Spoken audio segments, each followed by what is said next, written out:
오늘 저희들에게 주시는 하나님의 말씀을 함께 같이 받겠습니다.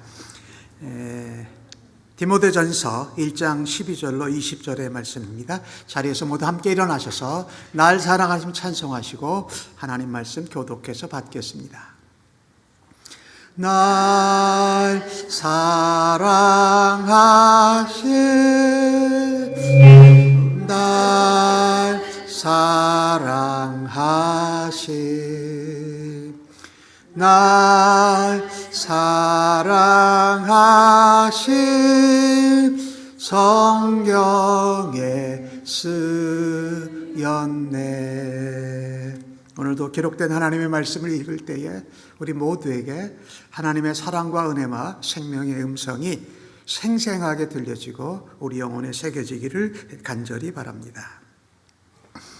나를 능하게 하신 그리스도 예수 우리 주께 내가 감사함은 나를 충성되이 여겨 내게 직분을 맡기심이니 내가 전에는 비방자요 박해자요 폭행자였으나 도리어 긍휼을 입은 것은 내가 믿지 아니할 때에 알지 못하고 행하였음이라. 우리 주의 은혜가 그리스도 예수 안에 있는 믿음과 사랑과 함께 넘치도록 풍성하였도다. 미쁘다 모든 사람이 받을 만한 이 말이요 그리스도 예수께서 죄인들을 구원하시려고 세상에 임하셨다 하였도다. 죄인 중에 내가 괴순이라. 그러나 내가 긍휼을 입은 까닭은 예수 그리스도께서 내게 먼저 일체 오래 참으심을 보이사 후에 주를 믿어 영생하는 자들에게 본이 되게 하려 하심이라. 영원하신 왕 곧 썩지 아니하고 보이지 아니하고 홀로 하나님이신 하나님께 존귀와 영광이 영원 무궁하도록 있을지어다. 아멘. 아들 디모데야, 내가 내게 이 교훈으로서 명하노니 전에 너를 지도한 예언을 따라 그것으로 선한 싸움을 싸우며 믿음과 착한 양심을 가지라. 어떤 이들은 이 양심을 버렸고 그 믿음에 관하여서는 파선하였느니라. 그 가운데 후메네오와 알렉산더가 있으니 내가 사탄에게 내준 것은 그들로 훈계를 받아 신성을 모독하지 못하게 하려 함이라. 아멘. 자리에 앉으시기 바랍니다. 오늘 받으신 본문의 말씀으로 본이 되게 하심이라, 이런 제목으로 은혜를 나누려고 하는데 중요한 단어는 본입니다. 본보기. 예전에도 한번 본보기 말씀을 드린 적이 있는데 좋은 예지요. 그리고 이 좋은 본보기는 우리의 열심이나 노력이나 공로가 아닌 하나님의 은혜로 된다라는 것입니다. 오늘 디모데 전서를 새로 시작하게 됐는데 디모데 전서는 사도 바울이 3차 선교 여행을 할 당시에 디모데를 에베소에 두고 갑니다. 에베소를 바울 사도가 개척을 해서 3년 동안 목회를 하는 가운데 선교지로 떠났는데 그때 믿음의 아들 디모데를 에베소의 목회자로 두고 떠나면서 마게도냐로 갔는데 시간이 길어지니까 디모데에게 편지를 보낸 것이에요. 그런데 그 당시는 이 사도 바울이 목회도 하고 선교를 다닌 그 당시는 교회 내에 이단 사상들이 교회를 어지럽게 하고 있었습니다. 가장 큰 이단 중에 하나가 뭐냐면 율법주의입니다. 성경에 모세오경에 나오는 율법의 개수를 세면 613개예요. 그리고 613개 중에 365개는 뭐뭐뭐 하라라는 명령이에요. 그러니까 하루에 하나씩은 적어도 하지 말라, 하라가 아니라 하지 말라라는 계명이고 나머지 613에서 365를 빼면 248개 율법의 계명이 있는데 그것은 뭐뭐뭐 하라는 계명이에요. 율법에 성경에 나오는데. 근데 이 율법주의는 뭐냐면요, 그 성경에 나온 것을 더 추가해 가지고 사람들의 전통이나 계승이나 스스로 해석한 것을 율법에다 추가해가지고 율법주의를 지내는 겁니다. 그래서 뭐 할례를 받으려는지 안 받으면 구원을 못 받는다든지 사람들이 만든 전통들을 섞은 이 극단적인 율법주의가 있었고요. 또 하나 그 시대의 이단 중에 하나는 영지주의입니다. 영주주의. 이 영주주의는 뭐냐면요, 영은 신성하고 육은 악하다. 그러니까 우리가 구원받았으면 육체는 악한 것이니까 우리가 마음대로 살아도 된다. 그래서 극단 쾌락주의로 흐르고요. 반대로 우리가 구원을 받았지만 우리의 육체를 잘 관리해야 되는 것이 극도로 가니까 금욕주의로 갔어요. 그러니까 그런 상황 가운데 있었던 것이, 그게 바울이 교회를 떠나 있는데 어린 디모데가 이제 목회자로 거기를 사역하고 있는데 그런 의도에서 편지를 보내고 권고하고 또 교훈한 것입니다. 오늘 중요한 것은 신자, 믿는 사람들은, 성도는 무엇에 우리가 본이 되어야 할까요? 라는 질문으로 설교를 시작합니다. 오늘 13절과 14절에 나오는 내용을 보면 바울이 자기 자신의 신앙 고백을 합니다. 근데 그 신앙 고백이요, 자신의 아주 악하고 모자랐던 그런 연약한 부분의 일도 바울은 숨기지 않고 그대로 합니다. 왜 그럴까요? 하나님에게 영광이 되기 때문에. 나는 비방자요, 박해자요, 폭행하는 자요, 심지어 살인자이기도 했습니다. 그런데 내가 도리어 하나님께 긍휼, 은혜를 입었다. 내가 폭행하고 박해하고 비방하고 사람을 죽이는 일에까지 관여했던 것, 그것은 바로 내가 알지 못하고 그래서 그랬다라는 겁니다. 하나님을 믿는다고 아래서 열심히 있었는데 그 열심이 잘못된 방향으로 표현돼서 자기가 그렇게 악한 자요, 비방자요, 박해자로 살았다라는 것입니다. 그런데 예수님을 믿고 나니까, 다메섹 도상에서 예수님을 만나고 나니까 하나님의 은혜가 내게 풍성하도록 넘쳤다라고 말합니다. 사랑 안에서, 믿음 안에서 말입니다. 왜요? 오늘 이 본문 가운데 저는 이 구절이 참 제게 은혜가 돼요. 내가 믿지 아니할 때에 알지 못하고 행하였음이라. 제가 나이로 한 22살 정도에 처음 예수님을 인격적으로 만났는데, 예수님을 만나기 전에는 이런지 저런지 다 했어요. 근데 예수님 믿고 나니까 그걸 덮어주시고 용서를 해주셨다는데, 하나님은 참 정말 엄청난 분이구나. 우리가 알지 못해서, 몰라서, 모르고 행했을 때 것은 하나님이 덮어주셨다라는 것입니다. 이게 얼마나 감사한지 몰라요. 이 용서죠. 하나님의 은혜로, 그 은혜가 사도 바울 가운데 지금 넘치고 있다라는 것이지요. 사도 바울의 이 반응은요, 복음으로, 하나님의 은혜로 건짐을 받은 사람에게 나오는 반응입니다. 내가 박해자요, 핍박자요, 또 폭행자요, 비방하는 자였는데 내가 주님의 은혜로 내가 달라졌다라는 것이지요. 바울은 15절에서 뭐라고 말합니까? 내가 죄인 중에 괴수다. 지금 이때는 어느 때 정도 됐냐면요, 바울이 예수님을 만나서 믿고 이 편지를 쓸 때 저는 한 30년이 넘었을 때예요. 믿음의 아들 디모데에게 편지하면서 그런 말을 하는 겁니다. 내가 30년이 넘도록 내가 저질렀던 죄가 용서를 받았는데 그것으로 인해서 내가 하나님의 은혜에 감사하고 감격한다라는 것입니다. 우리가 잘못됐던 죄, 예수님께 주의 이름으로 고백하고 용서받았지요. 그런데 우리는요, 시간이 지나면 내가 저질렀던 악한 죄의 무게를 그냥 다 잊어버리고 살아요.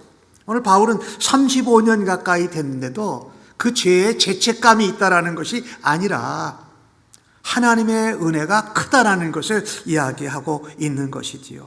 바울은 자기 자신의 죄가, 예수님을 따르지 않고 저질렀던 죄가 너무나도 생생하고 너무나도 엄청나게 무겁다라는 것을 깨달았습니다.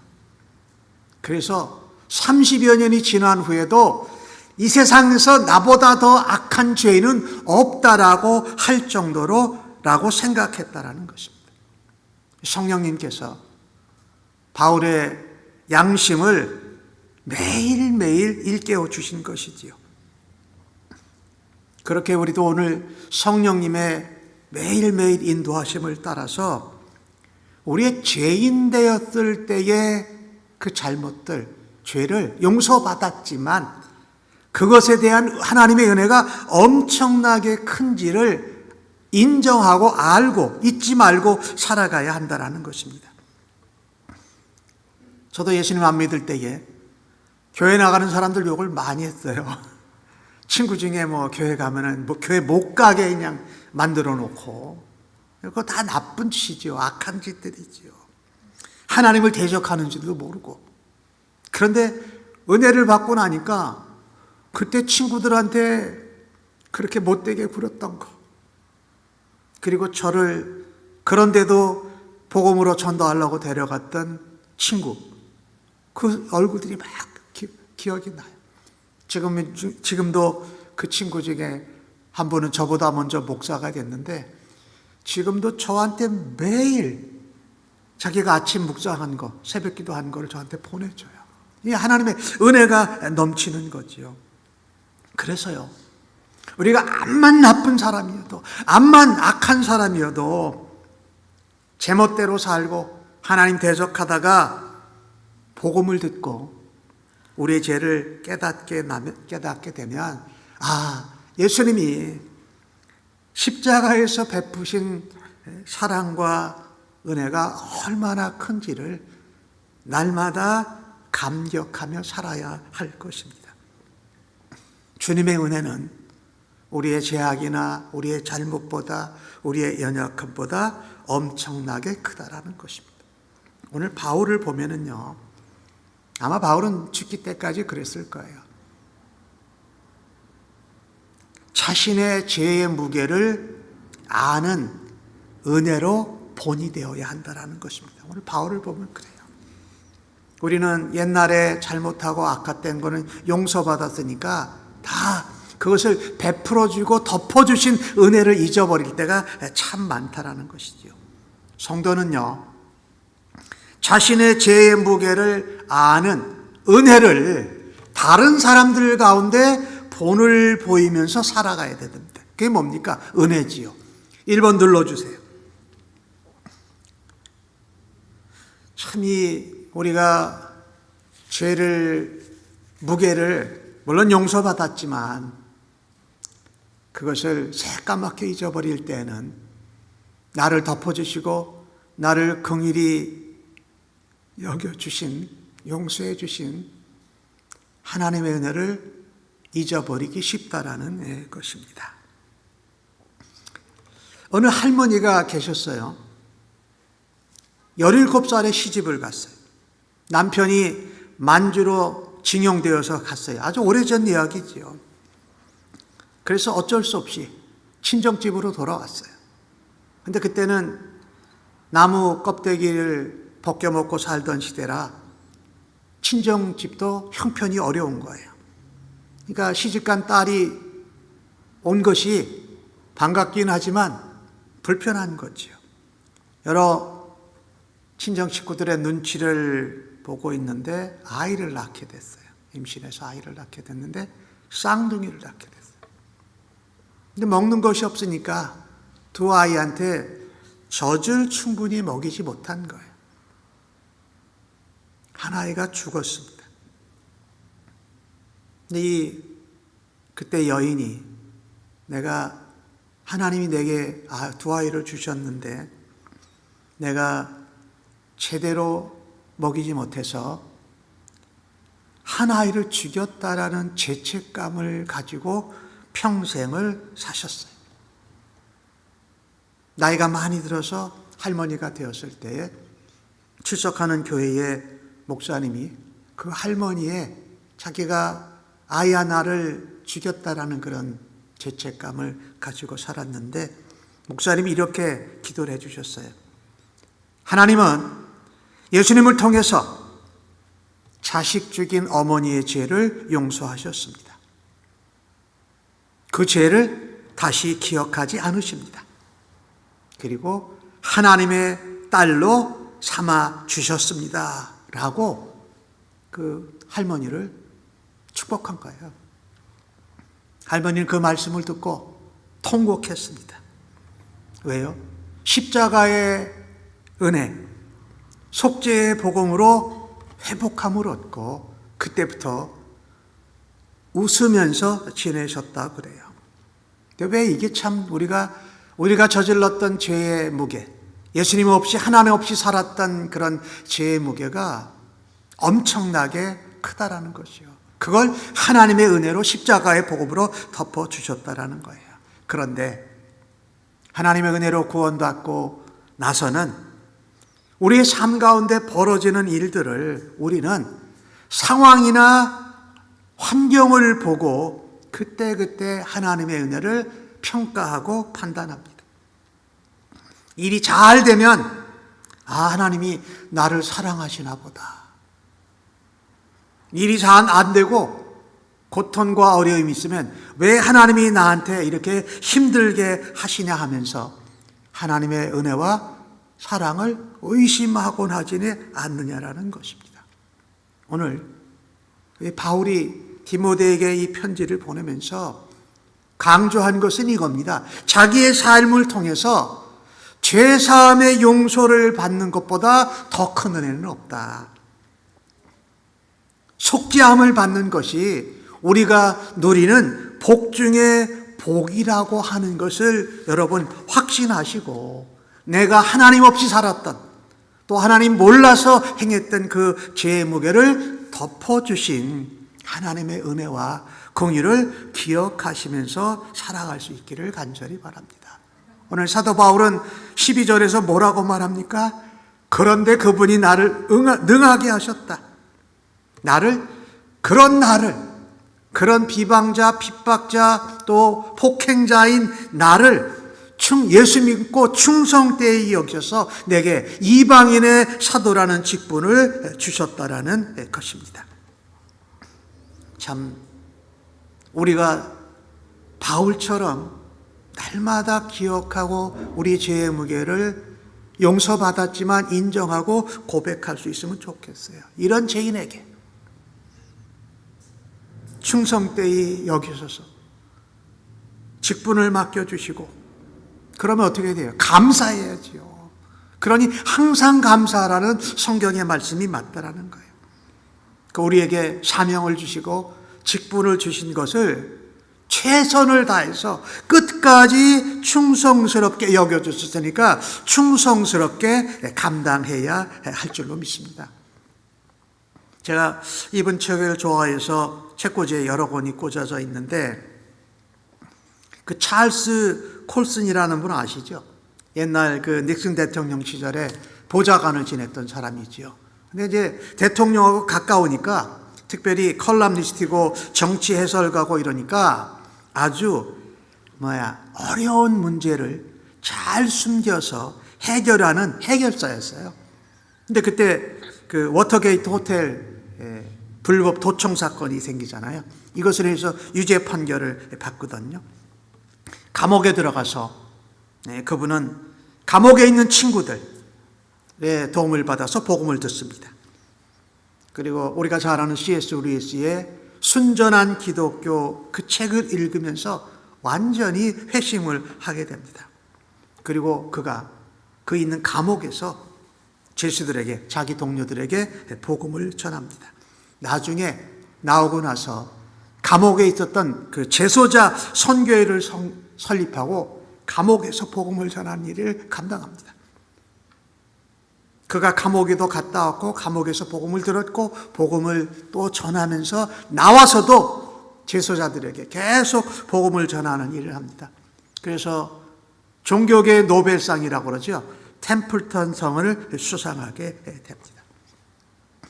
오늘 이 시대에도 바울과 같이 내게 하나님이 주신 은혜, 그것에 내가 용서받은 죄의 무게를 기억하면서 하나님 앞에 은혜 가운데 살아가는 성도들은 바로 세상이나 믿는 사람들에게나 본으로 하나님께서 사용하실 줄로 믿습니다. 아멘. 두 번째로, 성도는, 신자는 무엇의 본이 되어야 할까요? 16절 말씀인데 함께 같이 읽어보십시다. 시작. 성도는 그러나 내가 긍휼을 입은 까닭은 예수 그리스도께서 내게 먼저 일체의 오래 참아줌을 보시사 후에 주를 믿어 영생하는 얻는 자들에게 본이 되게 하려 하심이라. 아멘. 내가 뭐를 입었다고요? 은혜를 입었는데 하나님의 긍휼의 은혜를 입었어요. 두 번째는요, 바울이 16절에 말하는 것은 뭡니까? 내게 먼저 일체 오래 참아 주셨다라고 말합니다. 하나님이 긍휼의 은혜, 덮어주신 은혜, 용서의 은혜를 베풀어 주신 것이 감사해서 오늘도 그 죄의 무게를 기억하면서 주의 은혜 가운데 살겠다라는, 그것이 예수 믿는 사람들의 참된 본이에요. 본복이에요. 오늘 바울은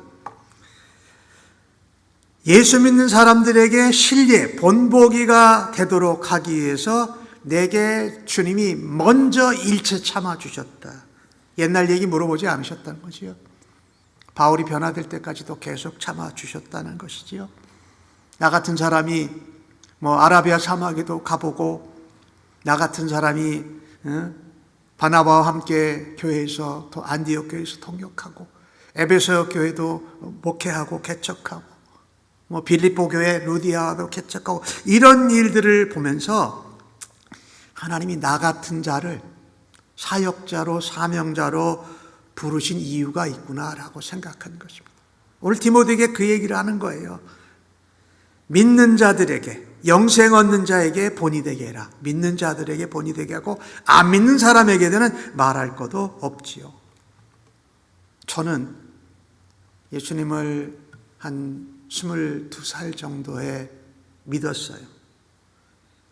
그런데 예수님 믿고 나서 교회나 어떤 성경 공부, 바이블 스터디 하는 데 가면 전 참 질문을 많이 했어요. 질문을 많이 하면 그 가르치는 성경 교사, 강도사님, 목사님들이 대답을 좀 해주다가 저한테 그러더라고요. 이 선생은 목사 될 거예요. 그랬어요. 예수 믿고 얼마 안 돼서요. 근데 저는 그때는 꿈이 제가 그게 아니었어요. 공부하고 대학 교수로 사역하는 거였는데, 근데 그때부터 보니까 제가 22년, 저의 생애 22년에 예수님이 기다려 주셨고, 그 뒤로부터 20년 뒤에 제가 목사가 돼요. 신학교를 마치고 목사 안수를 받아요. 그러니까 토탈 40년 넘게 하나님이 나를 오랫동안 기다려 주시고 참아 주셨구나. 저 개인적으로는 그 시간 동안에 주변에서 많은 얘기를 해도 그때는 그게 하나님의 음성이지 저는 몰랐지요. 제가 하고 싶은 일이 있으니까. 근데 하나님이 대략 한 40년을 넘게 기다려 주셔서 저를 이제 하나님의 좀 목회자로 사용하시기까지 얼마나 오랫동안 참아주셨는가. 얼마나 하나님이 긍휼의 은혜뿐만 아니라 오래 참아주시는 은혜를 내게 베풀어 주셨다라는 것입니다. 그래서요, 하나님이 왜 우리로 오래 참으시고 인내하시고 그 은혜로 우리로 본이 되게 하시냐면요, 내가 용서받은 죄, 그 복음, 나를 오래 참아주신 인내의 은혜, 나에게 용서하고 긍휼을 베풀어 주신 그 은혜를 바울은 오늘 찬양하지 않습니까? 내가 감사하며 이러잖아요. 14절에 믿음과 사랑과 함께 넘치도록 받았다 하면서 감사한다고 말하지요. 왜 그럴까요? 이것은 나에게서만 멈춰서는 안 된다라는 것입니다. 믿지 않는 사람들에게도 그런 은혜의 통로가 돼야 되고, 믿는 사람들에게도 하나님이 오래 참으신다라는 본보기가 자기가 된다라는 것이에요. 주의 은혜는 한이 없다, 끝이 없다라는 것이고요. 하나님은 모든 사람이 예수를 믿고 영생을 얻고 하는 데까지 어떻게 해요? 하나님이 오래 일체 먼저 참아 주신다라는 것입니다. 그것이 오늘 15절에 보면 미쁘다, 모든 사람들이 받아들 만한 이 말이요. 그게 뭡니까? 예수 그리스도라는 것이지요. 예수 그리스도께서 죄인을 구원하시려고 세상에 임하셨는데, 나는 예전에 죄인 중에 계수했는데 내가 지금 하나님의 사역을 은혜 가운데 긍휼히 여기심으로 감당하고 있는 것에 대해서 감사하고 있다는 것입니다. 하나님은요, 우리가 복음을 전해도, 우리가 은혜로 예수의 향기를 바래도 믿지 않는 사람들, 비신자를 향해서도 우리를 참아주신 것처럼 오래 참으시고 먼저 일체로 참아주신다라는 것입니다. 예수 믿다가 하나님 앞에 돌아서고 하나님과 관계가 없는 것 같이 떠나는 사람들을 향해서도 일체 오래 참아주신다라는 것입니다. 탕자의 아버지가 아버지 유산을 빼앗아 가지고 떠난 탕자를 기다리고 있었던 것처럼 말입니다. 그래서 우리도 내가 변화되어져 가는 것도 하나님이 오래 참으신다. 내가 나의 자녀나 교회 성도나 형제 자매들이 왜 저 사람은 저렇게 예수 믿어도 안 바뀌는 거야 라는 것도 누가 오래 참고 계세요? 하나님이 일체로 오래 참고 계신다라는 거예요. 나도 참아 주셨으니 나도 예수 안 믿는 사람들에게 오래 참아 주면서 복음과 은혜를 전할 수 있기를 바라고, 사랑하는 성도님들, 형제 자매들에게도 바뀌지 않는다고 판단하고 평가하고 비판하지 말고 오래 참을 수 있는 은혜가 있기를 간절히 바랍니다. 오늘 바울은 18절과 19절에 이런 말씀을 합니다.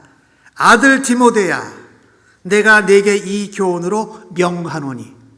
디모데한테 이제 명령하는 겁니다. 자신의 신앙 고백과 체험을 통해서 아들 디모데에게, 영적인 아들 디모데에게 면하는 것입니다. 너를 지도한 예언을 따라 그것으로 선한 싸움을 싸우며 믿음과 착한 양심을 가지라라고 말합니다.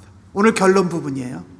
바울이 자신이 정말 죄악을 범했던, 하나님 없이 살고 하나님을 대적했던 죄의 무게를 용서받았지만 그거를 알고 하나님의 긍휼의 은혜를 본보이면서 살고, 하나님이 내가 바뀌고 믿고 사역자가 되는 일에도, 사명자가 된 일에도 일체 오래 참아주신 인내의 은혜를 체험하면서 디모데에게 하는 얘기입니다.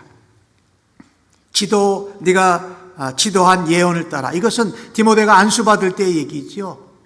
하나님이 무슨 말씀을 주셨어요. 하나님께서 다른 말로 말하면 복음을 주셨어요. 그것을 따라서 선한 싸움, 복음의 싸움을 싸우라라고 말씀하는 겁니다. 이게 하나고요.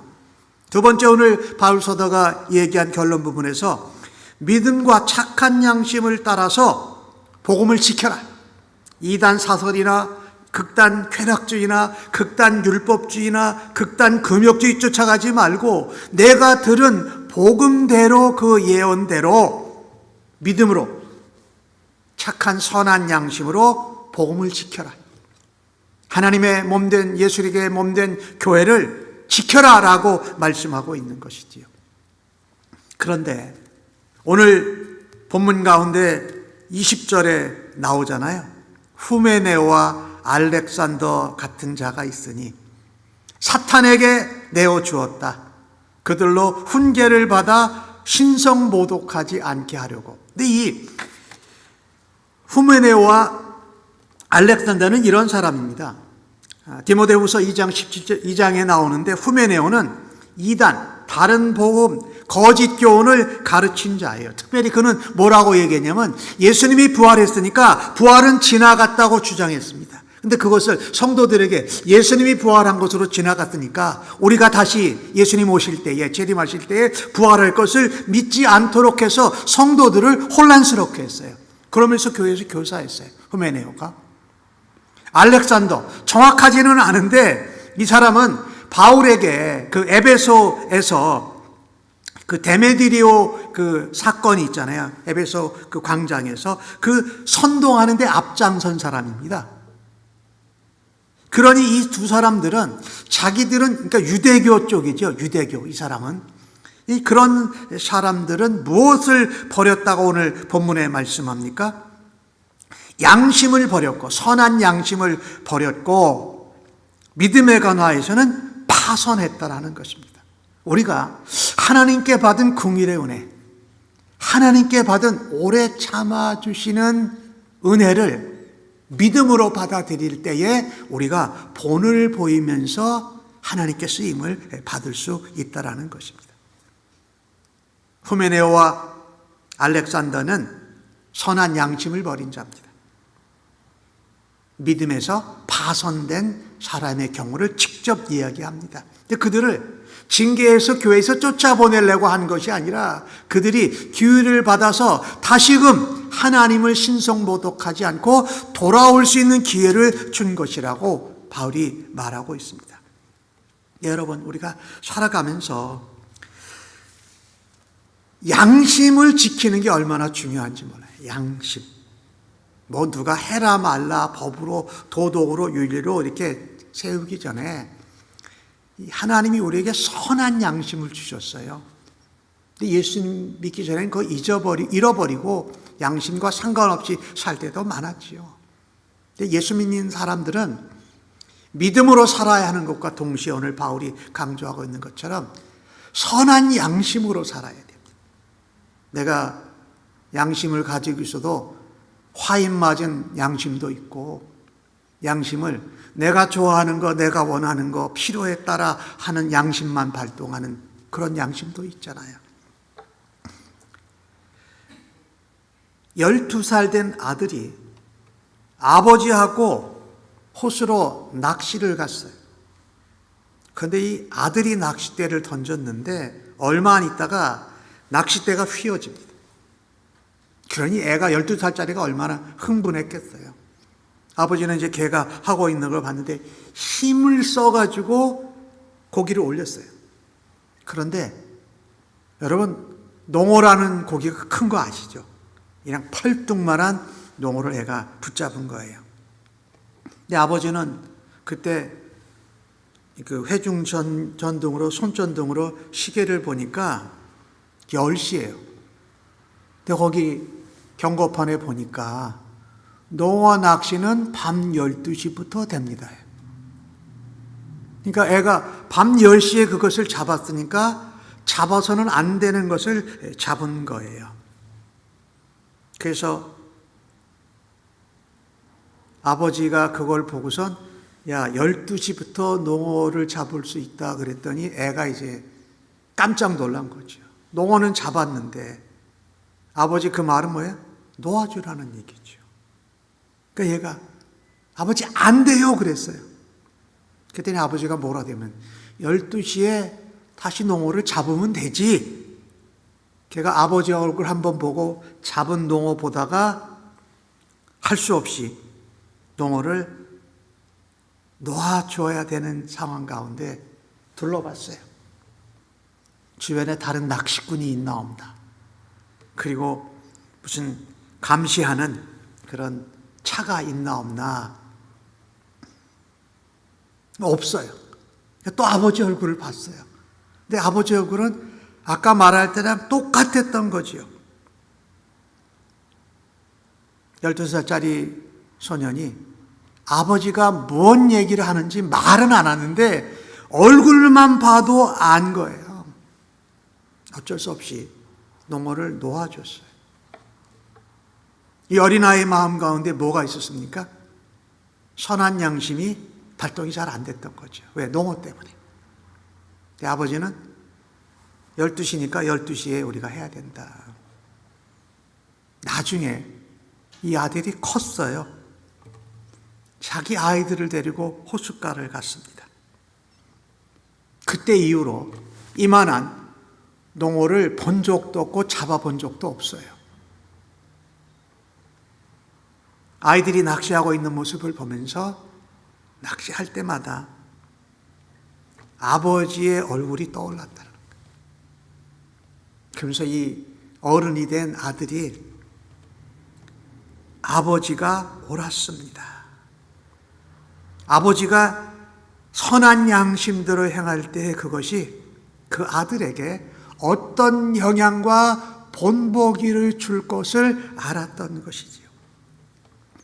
우리는요, 믿음으로 살아야 합니다.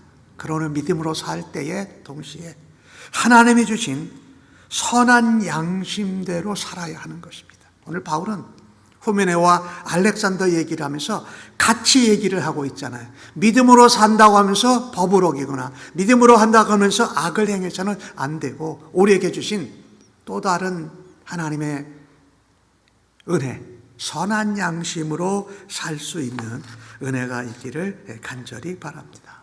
말씀을 정리합니다. 자신의 죄의 무게를 아는 은혜, 하나님의 긍휼의 은혜를 보여주는 그런 성도들, 신자들로 살아드리십시다. 하나님께서 예수 그리스도를 통해서 나의 모든 죄를 덮어주시는 은혜를 드러내는 삶을 살아야 한다는 것입니다.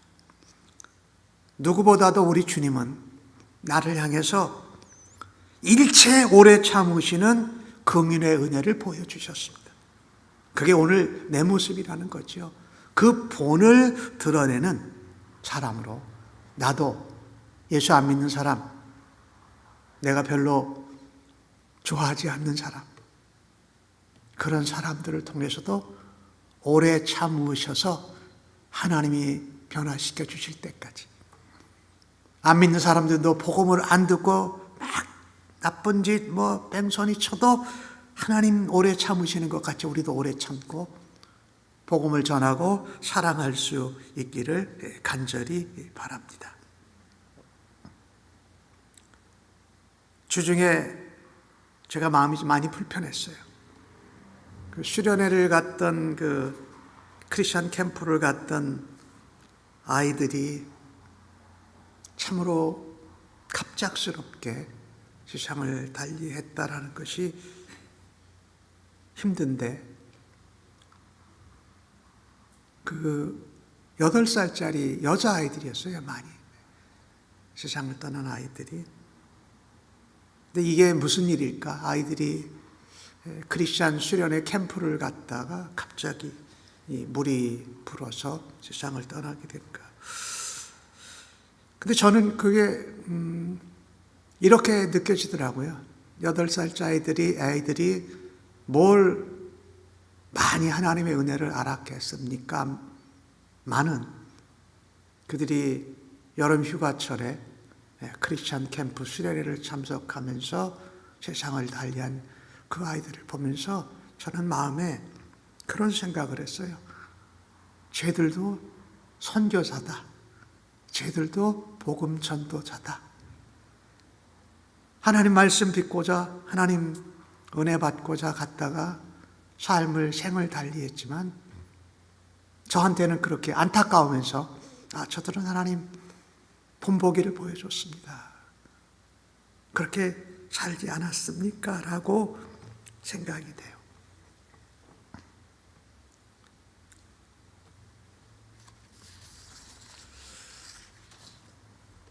그래서 캠프 얘기를 좀 여러분하고 나누고 말씀을 마치려고 합니다.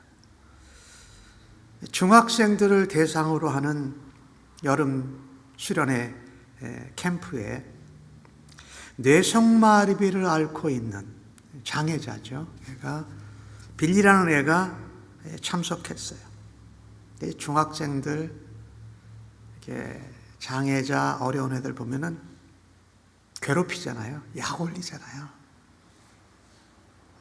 걔가 이렇게 힘들게 걸어가면 친구들인데 힘들게 걸어가는 모습을 흉내냈어요.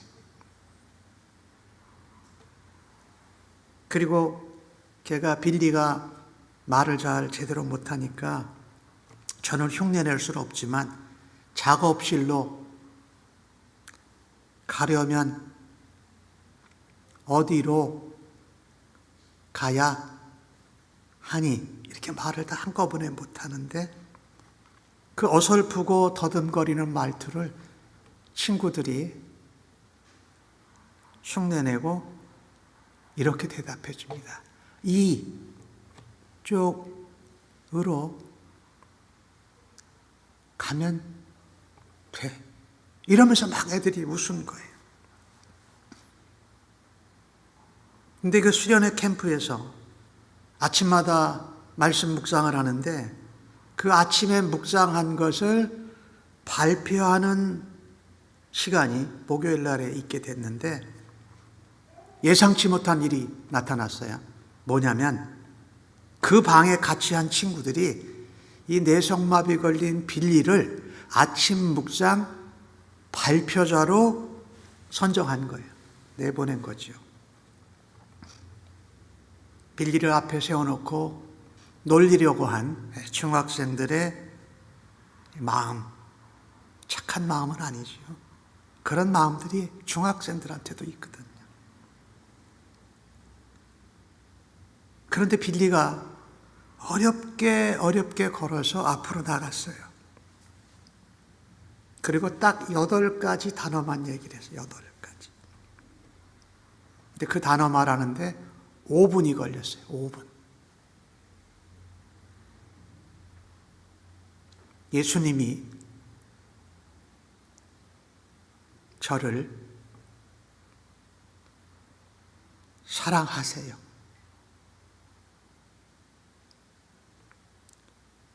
그리고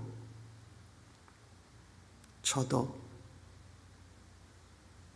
예수님을 사랑해요. 8단어를 했는데 그 아이가 아침 묵상을 발표하고 나서 온 모인 사람들, 캠프장이 그냥 침묵이 흘렀어요. 아무도 말을 안 했어요. 빌리를 놀리느라고 걷는 모습 흉내내고 말하는 모습 흉내냈던 그 친구들, 아이들 눈에는 눈물이 뚝뚝뚝 떨어진 거예요. 그 일이 있은 후에 그 수련회 캠프장에는 영적인 부흥이 일어나서 그 참석했던 모든 중학교 청소년들이 은혜를 받았어요. 하나님의 은혜. 오랜 세월이 지났습니다. 그 중학생이었던 그들이 믿고 변화되고 그들 중에 선교사님들, 목사님들이 많이 나왔어요. 하나님은요, 이 땅에 하나님의 은혜 용서하시고 사죄하고 우리를 오래 참아주시는 그 은혜를 본 보이는 일에 슈퍼스타, 믿음이 좋은 사람, 신앙 열매가 많은 사람, 이런 사람을 쓰지 않습니다. 왜요? 그러면 하나님 영광 가릴 때가 더 많거든요. 오늘 그 소년처럼 내가 부족하지만 예수님이 나를 사랑해요. 그래서 나도 예수님을 사랑해요. 라고 하는 그 하나님의 은혜 덮어주시고 긍휼로 나를 용서해 주시는 하나님의 은혜. 나는 오래 못 참지만 나를 일체 오래 참으심으로 나를 기다려 주시는 하나님 은혜를 드러내고 사는 사람을 하나님이 사용하신다라는 것입니다. 우리 샘물 침례교회 온 성도들이 하나님께 받은 은혜를 본보여주는 그런 성도님을 한 분 한 분들 되시기를 예수님의 이름으로 간절히 축복합니다. 아멘. 하나님 아버지, 우리에게 주신 그 은혜, 우리가 모르고 악하고 범죄했던 것, 하나님을 대적했던 것을 덮어주시는 하나님의 긍휼의 은혜에 감사합니다. 우리가 예수님 믿기까지도 오래 걸리고 믿고 나서도 주님 닮아가는데 얼마나 많은 시간이 걸리는지요. 그 시간을 오래 참아주시는 은혜로 저희들을 붙잡아 주시니 감사합니다. 이것이 나만을 위한 것이 아니고 이제 예수 믿어야 될 사람들, 예수님 믿으면서 변화되는 사람들에게도 본이 되라고 우리를 사용하시고 사명을 주시고 사역자로 일꾼으로 세워주시니 감사합니다. 예수님의 이름으로 기도합니다. 아멘. 자, 그래서 일어나셔서 하나님의 은혜로 찬송하시고 축도로 예배 마치겠습니다.